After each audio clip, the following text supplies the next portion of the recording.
नमस्कार दर्शक बंधु। वर्तमान सरकार तरफ आसी एक नुआ योजना जार नाम हूँ कामधेनु योजना। माई बाछुरी पालन करी सरकार द्वारा सहायता राशि पातु एवं निजर आर्थिक स्थिति को स्वच्छल करंतु।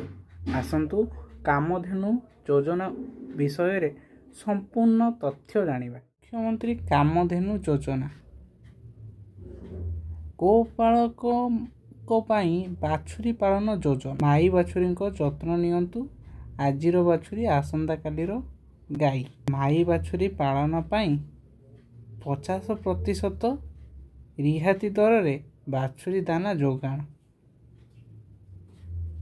दुग्ध समवाय समिति बा ब्लॉक प्राणी चिकित्सालय माध्यम दाना जोगाण।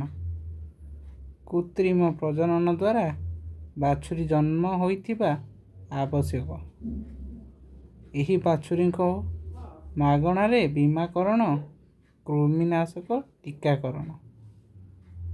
माई बाछुरी पालन योजना रे सहायता पाई मानदंड। कृत्रिम प्रजनन माध्यम रे बाछुरीटीए जन्म होइथिबो। माई बाछुरीर बयस 4 ରୁ 6 मास हेबा उचित।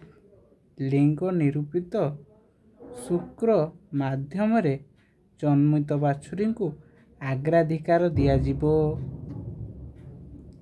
शंकर गाई ठारू जन्मित सर्वाधिक 2 बाछुरी एवं देशी गाई ठारू जन्मित सर्वाधिक 4 बाछुरी पाई सहायता दियाजिबो। आवेदन करिबा पाई निकटस्थ दुग्ध उत्पादन समवाय समिति किंबा ब्लॉक प्राणी चिकित्सालय सह जोगाजोग करंतु। धन्यवाद।